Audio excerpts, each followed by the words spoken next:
Hello students, good morning. अपना जो topic चल रहा था वो एमएस वर्ड, और एमएस वर्ड में मैंने एमएस वर्ड की आईडी के बारे में आपको बताया। आईडी में भी मैंने बताया था कि आईडी पे बड़ा क्वेश्चन आ सकता है, और अगर ये क्वेश्चन नहीं आएगा तो फिर शॉर्ट नोट्स में जैसे सबसे ऊपर आपको टाइटल बार मैंने बताया, दूसरा पढ़ा रहा हूँ अभी आपको मेन्यू बार। मेन्यू बार क्या है कि एमएस वर्ड में जितनी भी कमांड यूज होती है उन सभी कमांड्स को और उनकी सब कमांड्स को एक ड्रॉप डाउन लिस्ट के रूप में शो करता है। जो मेन कमांड है जिनसे संबंधित है, जैसे फाइल है, एडिट है, व्यू है, इंसर्ट है, विंडो है, हेल्प है, ये मेन्यू बार में लिखे हुए मिलते हैं। और सबसे पहले मैंने आपको बताया था फाइल कमांड। जैसे ही फाइल कमांड पे अपन माउस द्वारा डबल क्लिक करते हैं तो फाइल से रिलेटेड जितनी भी कमांड है वो एक ड्रॉप डाउन लिस्ट के रूप में ऊपर से नीचे आती हुई एक लिस्ट के रूप में आपको कंप्यूटर शो करता है। अब इस लिस्ट के अंदर आपकी सारी जो कमांड्स हैं, जैसे नई फाइल बनानी है तो सबसे ऊपर ही ऊपर इसमें न्यू मिलेगा। न्यू पे डबल क्लिक करोगे आप माउस द्वारा तो न्यू फाइल ओपन हो जाएगी। पहले से बनी हुई फाइल को आपको देखना है तो इसमें सेकंड कमांड है ओपन। ओपन पे आप डबल क्लिक करोगे तो ओपन कमांड है वो एग्जीक्यूट हो जाएगी, और जितनी भी फाइल आपने पहले से सेव कर रखी है उन सब की जो लिस्ट है वो आपके सामने आ जाएगी। आपको फाइल का नाम पता है तो उस नाम पे आप डबल क्लिक करोगे तो वो फाइल ओपन हो जाएगी। उसके बाद इसमें तीसरा ऑप्शन मैंने आपको बताया था कि क्लोज होता है। क्लोज से जो फाइल की विंडो आपने ओपन कर रखी है वो विंडो क्लोज होगी और आप एमएस वर्ड में बने रहेंगे। यहाँ ऊपर टाइटल बार में जो क्लोज है इससे आप एमएस वर्ड से बाहर आ जाओगे, लेकिन फाइल मेन्यू में जो क्लोज है उसमें केवल जो फाइल आपने ओपन कर रखी है वही क्लोज होगी। इसके बाद मैंने आपको बताया था सेव, कि जो भी काम अपन करते हैं वो सारा प्राइमरी मेमोरी में रहता है, और जैसे ही अपन उस काम को सेव करते हैं तो वो प्राइमरी मेमोरी से कहाँ चला जाता है, सेकेंडरी के अंदर, और सेकेंडरी में जाने के बाद फिर वो परमानेंटली स्टोर हो जाता है। तो जब भी आप कोई काम करो तो जैसे ही 2-3 लाइनें अपन ने काम कर लिया, कोई डॉक्यूमेंट बना रहे हैं तो सबसे पहले आप उसको सेव करो, फाइल पे क्लिक करो और सेव पे जाओ। जैसे ही अपन सेव पे क्लिक करेंगे माउस द्वारा तो एक डायलॉग बॉक्स आएगा, उसमें आपको से पूछा जाएगा कि किस नाम से ये फाइल बनानी है। वो नाम देने के बाद आप जैसे ही ओके करोगे आपकी फाइल जो आपने नाम दिया है उस नाम की फाइल में सेव हो जाएगा। और फिर जैसे जैसे काम करते जाओ वैसे वैसे सेव पे क्लिक करते जाओ। केवल वन टाइम वो फाइल नेम पूछेगा, उसके बाद आप सेव करोगे तो डायरेक्टली वो सेव होता रहेगा। फिर सेव के बाद मैंने अगला ऑप्शन आपको बताया था सेव एज। सेव एज क्या है कि कोई फाइल आपने किसी नाम से सेव कर रखी है और उसी फाइल को किसी दूसरे नाम से सेव करना है तो अपन सेव एज ऑप्शन का यूज करते हैं। सेव एज ऑप्शन का यूज क्या है कि पहले से कोई फाइल आपने सेव कर रखी है किसी नाम से और उसी फाइल को किसी दूसरे नाम से सेव करना चाहते हो तो सेव एज ऑप्शन का यूज किया जाता है। फिर था इसमें save as web page. Save as web page का मतलब कि नॉर्मली सेव तो अपन करते ही हैं, लेकिन कई दफ़ा अपन कोई ऐसा डॉक्यूमेंट बना रहे हैं जिसको इंटरनेट पे भेजना है, जिसको इंटरनेट के द्वारा कहीं भेजना है, तो उसके लिए अपन नॉर्मल सेव नहीं करेंगे, क्योंकि नॉर्मली सेव करके अगर अपन कोई डॉक्यूमेंट इंटरनेट एक्सप्लोरर पर ओपन करते हैं तो कई दफ़े टेक्निकल फॉल्ट आ जाता है और फिर अपन को ये भी पता नहीं लगता कि भाई ये इंटरनेट या वेब पेज पे आपको कैसा दिखाई देगा।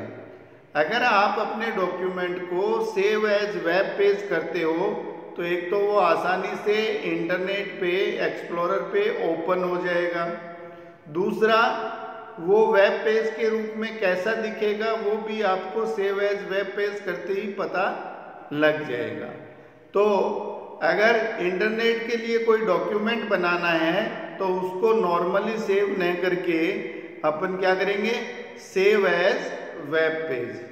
और उससे बेनिफिट क्या होगा कि वो डॉक्यूमेंट इंटरनेट एक्सप्लोरर पर आसानी से ओपन हो जाएगा और उसमें कोई भी टेक्निकल फॉल्ट है वो नहीं आएगा। इसके बाद मैंने अगला ऑप्शन आपको बताया था वर्जन। वर्जन ज़्यादातर लोग यूज़ नहीं करते, लेकिन जहाँ शिफ्ट में काम होता है वहाँ वर्जन डाला जाता है। वर्जन किसका डलेगा, जो फाइल अपन बना रहे हैं उसका। और वर्जन में क्या होगा कि उसमें आप फाइल बनाने वाले का नाम, किस डेट को बन रही है वो डेट, किस समय बन रही है वो समय।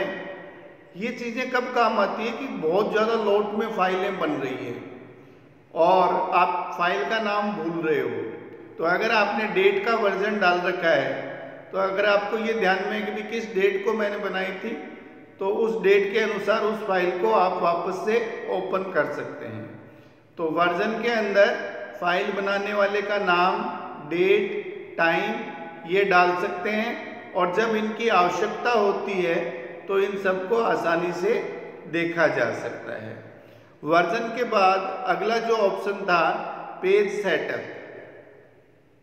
पेज सेटअप का यूज क्या है कि ये जो अपन वर्किंग पेज है इसके टॉप में, बॉटम में, लेफ्ट में, राइट में कितनी जगह छोड़नी है, कितना मार्जिन छोड़ना है, वो पेज सेटअप कमांड से अपन सेट कर सकते हैं। जैसे ही आप पेज सेटअप पे क्लिक करोगे एक डायलॉग बॉक्स आएगा, उसमें लेफ्ट, राइट, टॉप, बॉटम ये सब होंगे, आगे छोटे छोटे बॉक्स और एरो साइन होंगे। उनसे आपको जितना जितना मार्जिन छोड़ना है 1 इंच, 0.5 इंच, 2 इंच, तो वो आप सेट कर सकते हो। और एक दफ़ा आपने पेज सेटअप में मार्जिन सेट कर दिया, उसके बाद चाहे आपका डॉक्यूमेंट 50 पेज का होगा, जो मार्जिन आपने सेट किया है वो अपने आप ही सेट रहेगा और आपको केवल और केवल टाइपिंग करनी है। फिर इस left, right, top, bottom margin को नहीं देखना है।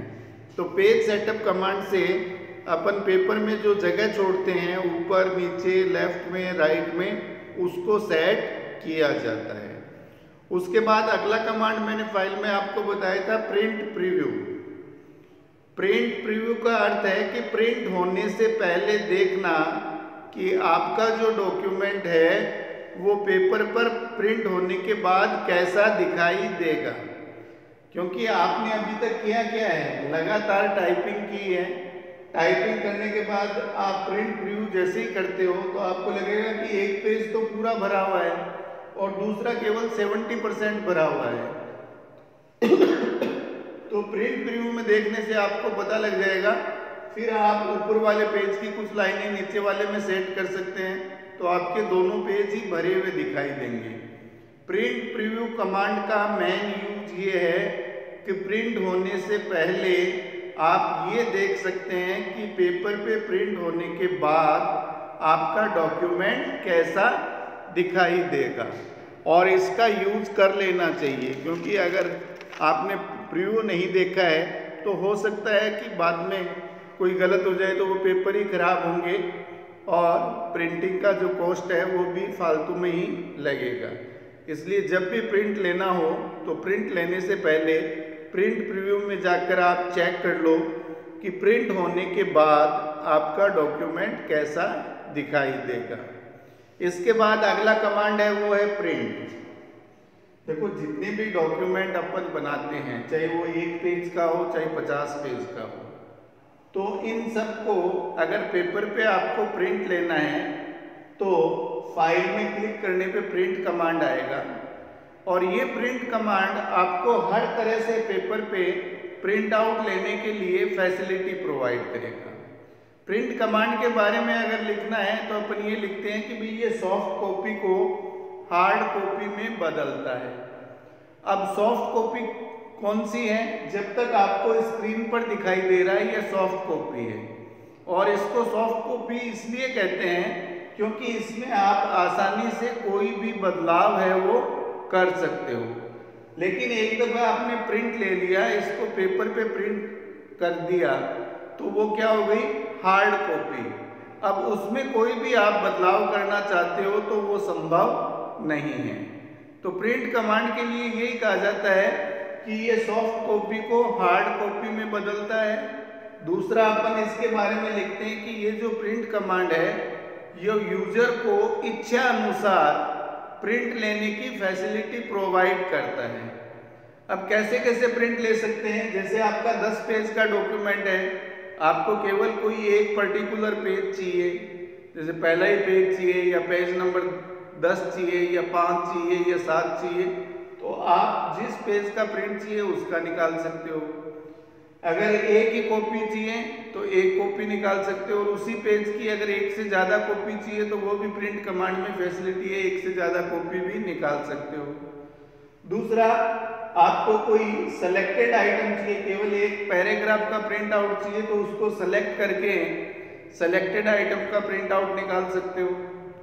इसके अलावा आप देखो जो भी प्रिंट होता है वो विड्थ वाइज होता है, ऐसे विड्थ वाइज चलता है, ऐसे लेंथ में। लेकिन कई दफे कोई बड़ा नाम लिखना हो तो वो अगर अपन चौड़ाई में लिखते हैं तो छोटा लिखा जाता है, क्योंकि जैसे ही बड़ा कहेंगे वो बाहर चला जाएगा और नीचे आ जाएगा। तो उसके लिए प्रिंट आउट में एक मोड होता है लैंडस्केप मोड। लैंडस्केप मोड में ये विड्थ वाइज प्रिंट नहीं करके लेंथ वाइज करता है। उससे आप अपने जो भी टेक्स्ट है उसको बड़ा कर सकते हो। तो ये हर तरह से अलग अलग प्रिंट करने के लिए प्रिंट कमांड में फैसिलिटी दी गई है, और उसके अनुसार यूजर अपना प्रिंट आउट निकाल सकता है। देखो ये सारी चीजें हैं प्रैक्टिकल की, और जब भी ऑफलाइन क्लासेज स्टार्ट होगी आपको ये प्रैक्टिकली एक दफे करके बता देंगे तो आपको खूब आसानी से समझ में आ जाएगा। बाकी आजकल मोबाइल में भी आप लोग टेक्स्ट मैसेज वगैरह करते हो, इन चीज़ों को करते हो, तो आपको लगभग इनका पता है। स्मार्टफोन में कंप्यूटर की तरह ही वर्क करता है तो पता है, लेकिन जैसे ही प्रैक्टिकल क्लासेज स्टार्ट होगी ये चीज़ें एक दफ़ा अपने हाथ से कर लोगे तो आपको लगेगा ये बिल्कुल आसान सी चीज़ें हैं। और MS वर्ड में मैं कोई भी कमांड ऐसा नहीं छोड़ूंगा जो आपको नहीं बताऊंगा। और अगर इन सब कमांड का नॉलेज हो जाता है तो नॉलेज होने के बाद आपको ये लगेगा कि MS वर्ड में ऐसा कोई काम नहीं है जो मैं नहीं कर सकता। हर तरह के काम आप आसानी से कर सकते हो। तो फाइल का ये कमांड था प्रिंट। प्रिंट के बाद अगला जो मैंने कमांड बताया था वो है send to. Send to command का यूज क्या है कि आपको कोई डॉक्यूमेंट बना रहे हो और वो डॉक्यूमेंट पेन ड्राइव में कहीं ले जाना है या फ्लॉपी ड्राइव में कहीं ले जाना है, तो उसको आप डायरेक्टली जैसे ही आपका ये डॉक्यूमेंट कंप्लीट हो, यहाँ फाइल में जाके सेंड टू कमांड पे जाओ और वहाँ आपको जितनी भी ड्राइव है वो सब दिखाई देगी। तो अगर आपको पेन ड्राइव में डालना है तो पेन ड्राइव पे क्लिक कर देना, ये पूरा का पूरा डॉक्यूमेंट डायरेक्टली आपके पेन ड्राइव में जाके सेव हो जाएगा। तो सेंड टू कमांड का यूज कंप्यूटर में डॉक्यूमेंट को न रख के अन्य किसी ड्राइव में आपको ले जाना हो तो सेंड टू कमांड का यूज करते हैं। जैसे फ्लॉपी में ले जाना हो, पेन ड्राइव में ले जाना हो, ज़्यादातर पेन ड्राइव का यूज होता है, फ्लॉपी अब मार्केट में है नहीं, तो डायरेक्टली पेन ड्राइव में डालना है तो सेंड टू कमांड पे जाके अपन अपने डॉक्यूमेंट को पेन ड्राइव में आसानी से डाल सकते हैं। इसके बाद लास्ट जो मैंने इसमें कमांड बताया था, ये टोटल 11 कमांड हो गए हैं। लास्ट कमांड है वो है एग्जिट। और एग्जिट कमांड और ये जो टाइटल बार का क्लोज कमांड है दोनों सेम है। एग्जिट कमांड पे क्लिक करके आप अपने डॉक्यूमेंट से भी बाहर आ जाओगे और MS वर्ड से भी बाहर आ जाओगे। बाहर जो आपका डेस्कटॉप है वहाँ पहुँच जाओगे। तो जब भी MS वर्ड से बाहर निकालना है तो या तो टाइटल बार के क्लोज कमांड पे क्लिक कर दो या फाइल के जो ये सब मेन्यू निकल रहे हैं इनमें एग्जिट पे क्लिक कर दो। आप MS वर्ड और अपने डॉक्यूमेंट दोनों से एक साथ बाहर आ जाओगे। तो ये फाइल के 11 कमांड हैं जो मैंने आपको बताए हैं। सबसे पहला न्यू बताया है जो नई फाइल को ओपन कर ओपन करने के काम आता है। दूसरा ओपन कमांड बताया है जो पहले से सेव फाइलों को ओपन करता है। तीसरा फिर मैंने आपको बताया है सेव, जो फाइल को सेव करने के काम में आता है। प्राइमरी मेमोरी से सेकेंडरी मेमोरी में आपके डॉक्यूमेंट को दिए गए नाम के अनुसार सेव कर देता है। फिर बताया था सेव एज, जो कोई डॉक्यूमेंट पहले से सेव है और उसको किसी अन्य नाम से सेव करना है तो सेव एज कमांड का यूज करते हैं। उसके बाद मैंने आपको बताया सेव एज वेब पेज। तो सेव एज वेब पेज जो है इसका यूज है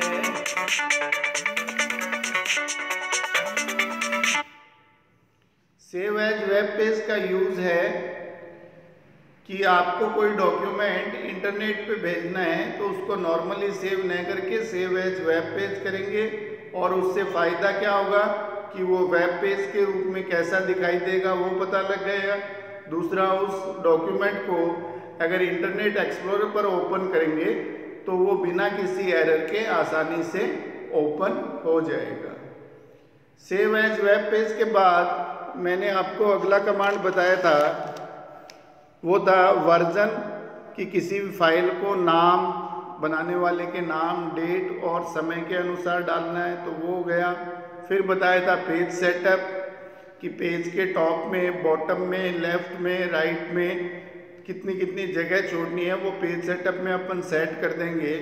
उसके बाद आप कितने भी पेज में डॉक्यूमेंट बनाओ सब में उतना ही मार्जिन, उतनी जगह छोड़ी हुई मिलेगी। उसके बाद मैंने आपको बताया था प्रिंट प्रीव्यू। प्रिंट प्रीव्यू के अंदर प्रिंट होने से पहले आप देख सकते हो कि आपका डॉक्यूमेंट कैसा दिखाई देगा। उसके बाद अगला कमांड बताया था प्रिंट, कि आप अलग अलग प्रकार से प्रिंट आउट ले सकते हो। उसके बाद आपको बताया था सेंड टू, कि आप अपने डॉक्यूमेंट को किसी भी नाम से भेज सकते हो। ये सेंड टू कमांड का यूज है। उसके बाद मैंने आपको लास्ट बताया था सेंड टू के अंदर कि आप अपने डॉक्यूमेंट को पेन ड्राइव में कहीं ले जाना चाहते हो तो सेंड टू कमांड से डायरेक्टली आप अपने डॉक्यूमेंट को पेन ड्राइव, फ्लॉपी ड्राइव इनमें डाल सकते हो। उसके बाद मैंने आपको बताया था लास्ट एग्जिट कमांड, इससे आप MS वर्ड और अपने डॉक्यूमेंट दोनों से बाहर आ सकते हो। तो ये सारे फाइल कमांड के ऑप्शन थे जो मैंने बताया। आज अपन करेंगे अगला जो कमांड है आपका, वो है एडिट। एडिट कमांड का यूज क्या है कि इस कमांड की सहायता से दिए गए डॉक्यूमेंट में विभिन्न प्रकार की एडिटिंग की जा सकती है। एडिटिंग का मतलब जैसा जैसा बदलाव अपन चाहते हैं वो सारे अपन इस कमांड की सहायता से कर सकते हैं। और इस कमांड की सहायता से क्या क्या कार्य कर सकते हैं, तो अपन एडिट कमांड पर जब माउस द्वारा क्लिक करेंगे तो एक ड्रॉप डाउन लिस्ट आएगी और इस लिस्ट में वो सारे ऑप्शन होंगे जो अपन एडिटिंग में काम में लेना चाहते हैं। और इसमें सबसे पहला जो एडिटिंग का ऑप्शन है वो है अनडू, UNDO। डू मतलब होता है करना और अनडू होता है किए हुए को हटाना। आपने जैसे आपके डॉक्यूमेंट में ये वर्किंग लिखा हुआ है, इस वर्किंग का आपने कलर बदला या इसके लिखने की स्टाइल बदली और बदलने के बाद आपको लगा कि ये जो मैंने चेंज किया है इससे अच्छा तो पहले वाले ही था, तो इसको हटा के वापस लिखने की जरूरत नहीं है। आपको एडिट में जाना है और अनडू कमांड पे क्लिक करना है। जैसे ही क्लिक करोगे तो जो जो चेंज आपने किए थे वो हट जाएगा और ये जो आपका टेक्स्ट है ये पहले वाली कंडीशन में आ जाएगा। अनडू कमांड का यूज क्या है कि लास्ट में आपने जो कमांड यूज की है, लास्ट में आपने जो भी चेंज किया है उसको अगर हटाना है तो अनडू कमांड का यूज करते हैं। जो आपने लास्ट में किया है उसको हटाना। फिर वो पहले वाली स्थिति में ही आ जाएगा। अगर आपसे राइट शॉर्ट नोट्स में पूछे जाते हैं, छोटे छोटे ऑप्शन है, 5-6 ऑप्शन लिख देंगे 1-1 2-2 नंबर में, इनमें ये पूछे जाते हैं।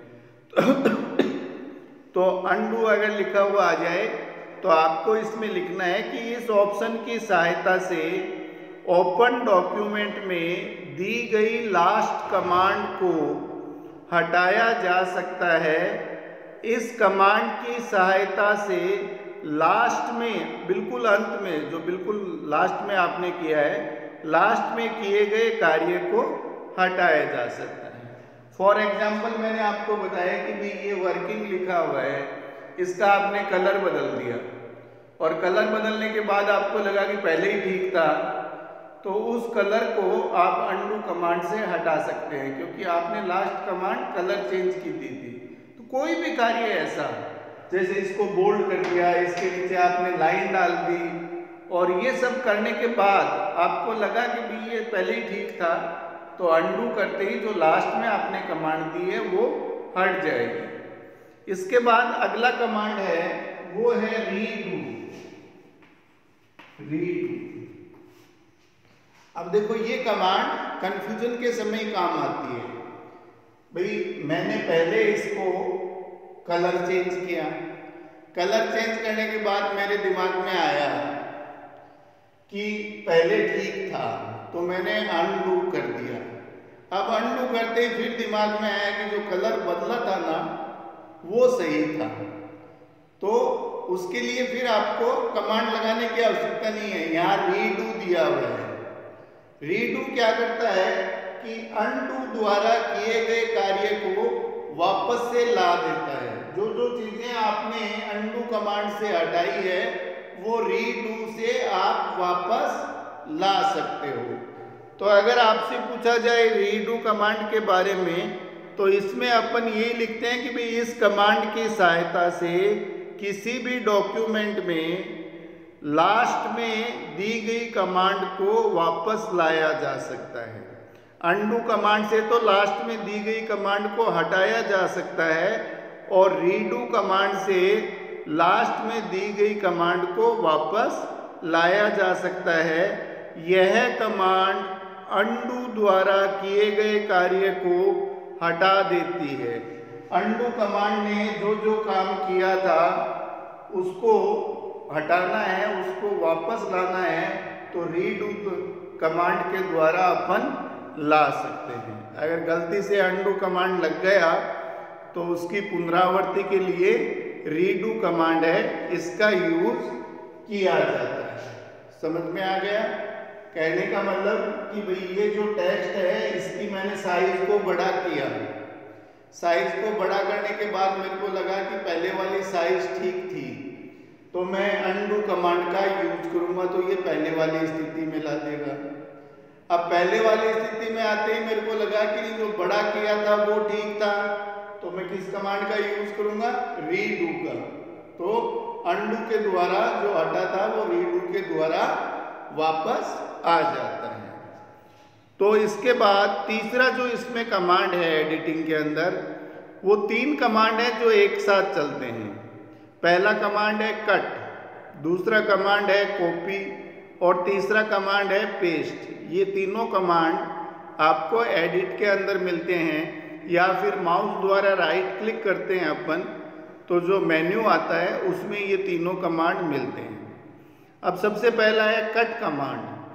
तो कट कमांड के बारे में शॉर्ट नोट्स आए तो अपन क्या लिखेंगे कि इस कमांड की सहायता से ओपन डॉक्यूमेंट में सेलेक्ट किए गए टेक्स्ट को हटाया जा सकता है और सेलेक्टेड टेक्स्ट को क्लिपबोर्ड पर भेजा जा सकता है। चाहे आप कट करो या कॉपी करो, उसके बाद पेस्ट कमांड एक्टिव होता है। क्यों होता है? क्योंकि अपन जो भी कट या कॉपी करते हैं वो सारा कट में तो हट जाता है और कॉपी में बना रहता है, लेकिन जो आपने कट किया है और कॉपी किया वो जाता कहाँ है? वो MS वर्ड में एक एप्लीकेशन है क्लिपबोर्ड। तो ये सारे ट्रांसफर कहाँ हो जाते हैं? क्लिपबोर्ड के अंदर। और क्लिपबोर्ड की चीज़ को आप आसानी से कहीं पेस्ट करके रख सकते हैं, जहाँ पे ले जाना चाहो वहाँ ले जा सकते हो। अब एक एग्जाम्पल से समझो कि यहाँ मैंने लिखा मोता और यहाँ लिखा कॉलेज। अब आपसे किसी ने कहा कि ये मोता कॉलेज नहीं लिख के कॉलेज मोता लिखना है, तो आप क्या करोगे, इस मोता को सेलेक्ट करोगे, सेलेक्ट करने के बाद कट करोगे, कट करते ही ये कहाँ चला गया, क्लिपबोर्ड में, और फिर इस कॉलेज के आगे क्रसर को लाके यहाँ इसको पेस्ट कर दोगे। तो पहले ये मोता कॉलेज था, अब ये मोता यहाँ से हट के कहाँ आ गया, यहाँ। तो जब भी अपन किसी सेलेक्टेड टेक्स्ट को कट करते हैं तो वो जहाँ था वहाँ से हट जाता है और जहाँ आप ले जाना चाहते हो वहाँ ले जाके पेस्ट कर सकते हो। ये नहीं है कि आप केवल एक टेक्स्ट को ही कट कर सकते हो। आपने पूरा पैराग्राफ लिखा और 3-4 पेज का कोई डॉक्यूमेंट बनाया और बीच में कोई पैराग्राफ ऐसा है जो लास्ट में लेना था, तो उसको बीच से हटा के लास्ट में ले जाना है, बीच से हटाना ही है, बीच में रखना नहीं है। तो उस पैराग्राफ को सेलेक्ट करेंगे और वहाँ से क्या कर देंगे, उसको कट कर देंगे और जहाँ लास्ट में जहाँ ले जाना है वहाँ ले जाके पेस्ट कर देंगे।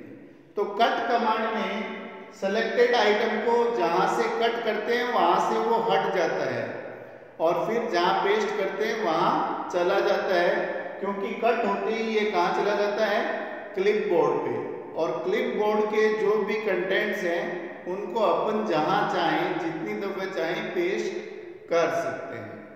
अब कट के बाद अगला कमांड है कॉपी।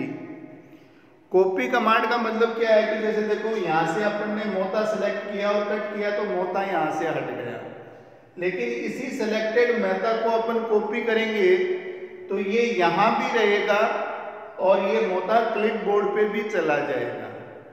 कट में तो मूल डॉक्यूमेंट से हट जाता है और कॉपी में जहाँ है वहाँ बना रहेगा और उसकी एक कॉपी कहाँ आ जाएगी, क्लिपबोर्ड पे, और उसको वहाँ अपन आसानी से कहीं भी चाहें वहाँ पेस्ट कर सकते हैं। तो कट और कॉपी में कई दफ़े प्रैक्टिकल में अंतर पूछा जाता है कि कट और कॉपी में क्या अंतर है। तो कट में तो जहाँ से अपन कट कर रहे हैं वहाँ से हट जाएगा और क्लिपबोर्ड पे आ जाएगा, और कॉपी के अंदर जहाँ से अपन कॉपी कर रहे हैं वहाँ भी रहेगा और उसकी एक कॉपी कहाँ आ जाएगी, क्लिपबोर्ड पे। तो कॉपी कमांड में अपन ये लिखते हैं कि भाई इस कमांड की सहायता से ओपन डॉक्यूमेंट में सेलेक्टेड टेक्स्ट को क्लिपबोर्ड पर भेजा जा सकता है, क्लिपबोर्ड पर भेजा जा सकता है। इस कमांड द्वारा जिस टेक्स्ट को हम कॉपी करते हैं उस टेक्स्ट की एक कॉपी क्लिपबोर्ड पर आ जाती है और जो डॉक्यूमेंट है, जो टेक्स्ट है, वो उसी डॉक्यूमेंट में बना रहता है। कॉपी के अंदर जैसे ये सिलेक्टेड आइटम होता है तो ये मोता यहाँ भी रहेगा और क्लिपबोर्ड पे भी जाएगा, तो ये मूल डॉक्यूमेंट में भी रहेगा, इसकी एक कॉपी कहाँ जाएगी, क्लिपबोर्ड पे। इसके बाद अगला कमांड है पेस्ट। पेस्ट कमांड अगर आप MS वर्ड ओपन करते ही क्लिक करोगे तो कुछ नहीं करेगा और वो थोड़ा सा धुंधला दिखाई देगा। जितने भी कमांड आपको लाइट दिखाई दे रहे हैं, धुंधले दिखाई दे रहे हैं, वो कमांड तभी काम करते हैं जब उनसे पहले जो कमांड है वो वर्किंग में आ जाए। तो जब भी आप कट या कॉपी करोगे तो आप नोट करना कि पेस्ट कमांड है वो एक्टिव हो जाएगा, और आपने कोई भी कट नहीं किया, कोई भी कॉपी नहीं की तो क्लिपबोर्ड पे कुछ गया नहीं, और जब तक क्लिपबोर्ड पे कुछ नहीं होगा तब तक पेस्ट कमांड है ये डल लाइट दिखाई देगा, और जैसे ही आपने कट या कॉपी कमांड यूज़ किया है तो ये जो पेस्ट कमांड है ये बोल्ड हो जाएगा, गहरा हो जाएगा, और फिर इसका यूज कर सकते हैं। पेस्ट कमांड का क्या यूज है, देखो एक चीज मैं आपको बताना भूल गया। एक लाइन दिखाई देगी, आप MS वर्ड में काम करोगे तो इस लाइन को बोलते हैं क्रसर। क्रसर, ये क्रसर जहां होता है आप पेस्ट करते हो तो इसके आगे ही पेस्ट होगा। तो अगर आपको किसी चीज को पेस्ट करना है तो सबसे पहले इस क्रसर को माउस द्वारा डबल क्लिक करके जहां रखना चाहते हो वहां पे माउस पॉइंटर को आप डबल क्लिक करोगे तो क्रसर वहां पहुंच जाएगा, और जहां क्रसर की पोजीशन होगी उसके आगे जो आप पेस्ट करोगे वो सारा पेस्ट होगा। तो पेस्ट कमांड कब काम में आता है कि जब आप कट या कॉपी कमांड का यूज कर लेते हो, और जैसे ही किसी चीज को आप कट या कॉपी करते हो तो वो कहाँ चला जाता है, क्लिपबोर्ड पर। और क्लिपबोर्ड के अंदर जो भी टेक्स्ट है, जो भी डॉक्यूमेंट है, वो ही पेस्ट होता है।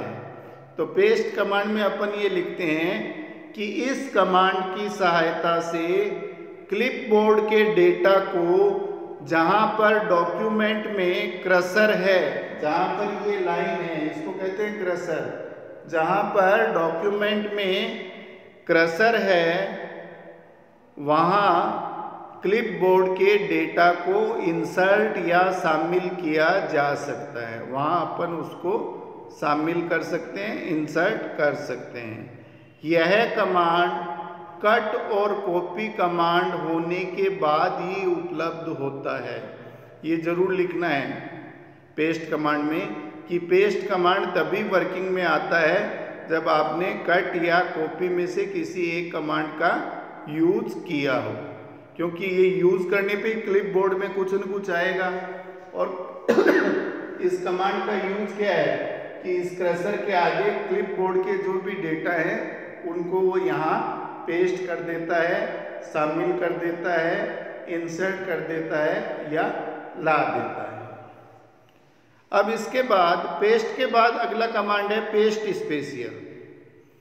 ये कमांड कम काम में आता है लेकिन है काफ़ी यूजफुल। पेस्ट स्पेशियल कमांड का क्या यूज है कि इस कमांड की सहायता से क्लिपबोर्ड के डेटा को किसी भी ओपन फाइल या डॉक्यूमेंट में दिए गए फॉर्मेट में या उस रूप में पेस्ट किया जा सकता है। देखो इस कमांड का यूज करके देखना कि जैसे मैंने एक फाइल बनाया, इस फाइल में एक पैराग्राफ ऐसा आ गया जो सेम टू सेम पैराग्राफ दूसरी फाइल में मैंने टाइप किया था। तो उस पैराग्राफ को टाइप करना नहीं है, मैं दूसरी फाइल में जाऊंगा और वहां से उस पैराग्राफ को कॉपी कर लूंगा। तो कॉपी करते ही वो कहाँ गया, क्लिपबोर्ड पे, और फिर यहाँ लाके पेस्ट करूंगा। तो ये तो सिंपल सा काम हो गया। लेकिन कई दफे क्या है कि अब जो मैं फाइल बना रहा हूँ इसमें फॉन्ट साइज है वो 10 की है और लिखने की स्टाइल है वो अलग है, और जहाँ पहले मैंने फाइल में ये पैराग्राफ लिखा था उसकी फॉन्ट साइज भी अलग थी और लिखने की स्टाइल भी अलग थी। तो अब मैं इसको पेस्ट न करके क्या करूँगा, पेस्ट स्पेशियल, क्योंकि पेस्ट करूँगा तो जैसा मैंने कॉपी किया था सेम वैसा का वैसा पेस्ट हो जाएगा। लेकिन अगर यहाँ मैं पेस्ट स्पेशियल यूज करूँगा तो जैसा फॉर्मेट ऊपर से चलता आ रहा है सेम उसी फॉर्मेट में ये जो क्लिपबोर्ड का डेटा है जो मैंने कॉपी किया है ये अब जो फॉर्मेट चल रहा है उसमें पेस्ट हो जाएगा। तो पेस्ट और पेस्ट स्पेशियल में क्या अंतर है कि पेस्ट में तो आप जैसा कॉपी किया या जैसा कट किया सेम वैसा का वैसा पेस्ट होता है, लेकिन पेस्ट स्पेशियल में जो फॉर्मेट आपका चल रहा है उस फॉर्मेट के अंदर आपके क्लिपबोर्ड का डेटा है वो पेस्ट होता है। प्रैक्टिकली करेंगे तो और अच्छे ढंग से समझ में आ जाएगा। इसके बाद है क्लियर कमांड। क्लियर कमांड का क्या यूज है, यह कमांड किसी भी सिलेक्टेड टेक्स्ट को बिना क्लिपबोर्ड पर रखे डिलीट कर देती है। यह कमांड तभी उपलब्ध होती है जब दिए गए टेक्स्ट को सेलेक्ट किया जाता है। देखो अभी तक तो अपना चल रहा था कट और कॉपी। अब जैसे ये पैराग्राफ है ये मेरे को हटाना है, तो अगर मैं इसको सेलेक्ट करके कट करूंगा तो ये क्लिपबोर्ड पर चला जाएगा। लेकिन इस पैराग्राफ का यूज ही नहीं है, इसको मेरे को हटाना है, इसका कहीं कोई यूज नहीं है। तो क्या करेंगे, इस पैराग्राफ को सेलेक्ट करेंगे और सेलेक्ट करके कट न करके मैं इसको क्या करूंगा, क्लियर करने से क्या होगा कि ये पैराग्राफ क्लिपबोर्ड पर नहीं जाएगा, डॉक्यूमेंट से डिलीट हो जाएगा, हट जाएगा। डिलीट करना, क्लियर करना सेम कमांड है, ठीक है। कट करेंगे तो हट तो जाएगा, लेकिन उसकी एक कॉपी कहाँ चली जाएगी, क्लिपबोर्ड पे। लेकिन क्लियर करेंगे तो ये क्लिपबोर्ड पे नहीं जाएगा, डायरेक्टली डिलीट है वो हो जाएगा। ये क्लियर कमांड का यूज है। इसके बाद है सेलेक्ट ऑल। देखो सेलेक्ट ऑल कमांड है, अपन जनरली प्रैक्टिकल में अपने भी काम में कम ही आता है, क्योंकि अपन ज़्यादातर एक पेज लिखते हैं और एक पेज को सेलेक्ट आप माउस को रोटेट करके आसानी से कर लेते हो। लेकिन अगर आपके 50 पेज का डॉक्यूमेंट है और उन पूरे डॉक्यूमेंट को एक साथ सेलेक्ट करना है, तो फिर अपन माउस द्वारा सेलेक्ट नहीं कर सकते, क्योंकि माउस थोड़ा सा इधर उधर हुआ तो बीच से कोई पेज है वो निकल जाता है। तो इसके लिए एक कमांड दी है सेलेक्ट ऑल। सेलेक्ट ऑल का मतलब पूरा पैराग्राफ, अगर आपने एक पैराग्राफ लिखा है तो पूरा पैराग्राफ सेलेक्ट हो जाएगा, पूरा पेज लिखा है तो पूरा पेज सेलेक्ट हो जाएगा। तो अगर आपका डॉक्यूमेंट 50 पेज का है तो 50 के 50 पेज एक साथ सेलेक्ट हो जाएंगे। सेलेक्ट ऑल कमांड है, इसका यूज यही है कि आपका होल डॉक्यूमेंट, चाहे वो एक पैराग्राफ हो, चाहे एक पेज हो, चाहे 50 पेज हो, पूरे डॉक्यूमेंट को एक साथ अपन सेलेक्ट कर सकते हैं। और सेलेक्ट का यूज क्यों होता है, क्योंकि अपन कोई भी चेंजेस करते हैं तो वो सेलेक्टेड आइटम में ही होता है। आगे अपन फॉर्मेटिंग के कमांड पढ़ेंगे कि जैसे बोल्ड करना है, इटैलिक करना है, अंडरलाइन करना है, या फिर लिखने की स्टाइल को बदलना है, या कलर को बदलना है, या फॉन्ट की साइज को बदलना है। तो ये सारे काम तभी होते हैं जब आपका डॉक्यूमेंट सेलेक्ट होता है। तो ये जो सेलेक्ट ऑल कमांड है, इस कमांड की सहायता से ओपन डॉक्यूमेंट के डेटा को एक साथ सेलेक्ट कर सकते हैं। इसके बाद है फाइंड कमांड। फाइंड कमांड भी काफ़ी यूजफुल है। इस कमांड की सहायता से किसी भी ओपन या करंट डॉक्यूमेंट में दिए गए टेक्स्ट को फाइंड किया जा सकता है। अब काफ़ी लंबी लिस्ट है और उस लिस्ट में आपको देखना है कि इसमें मेरा नाम है या नहीं। तो फाइंड कमांड पे जाके जैसे ही आप अपना नाम लिखोगे तो वो लिस्ट में जहाँ भी होगा वहाँ ये कर्सर है, ये लाइन है, ये पहुँच जाएगी। पहली तो ये चीज़ हो गई। दूसरा, आपने कोई डॉक्यूमेंट बनाया है और उस डॉक्यूमेंट में आपने राजगढ़ लिख दिया 5 दफ़े और 4-5 पेज का डॉक्यूमेंट है, और राजगढ़ लिखने के बाद आपसे किसी ने कहा कि ये राजगढ़ के को आपको छोटे ब्रैकेट में बंद करना था या इसके नीचे अंडरलाइन करनी थी। तो फाइंड कमांड में जाके जैसे ही मैं राजगढ़ लिखूंगा तो जहाँ जहाँ राजगढ़ है वहाँ वहाँ वो हाईलाइट हो जाएगा और वहाँ मैं उसके नीचे जो भी चेंज करना है वो कर दूँगा।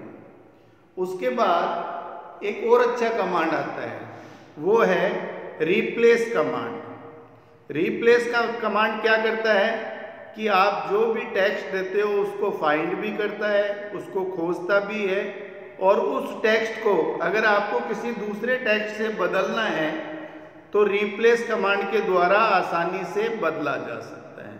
देखो एक एग्जाम्पल से आपको समझ में आएगा कि मैंने 5 पेज का डॉक्यूमेंट बनाया और उसमें 10 जगह मैंने राजगढ़ लिखा।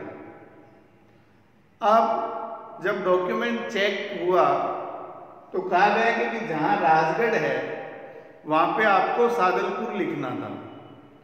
तो एक तो सीधा सही है कि मैं हर लाइन बाय लाइन चेक करूँ और जहाँ भी राजगढ़ है उसको सेलेक्ट करके हटाऊँ और फिर सादलपुर लिखूँ, लेकिन इतना करने की आवश्यकता नहीं है। एडिट कमांड के अंदर आपको एक कमांड दिया गया है रिप्लेस।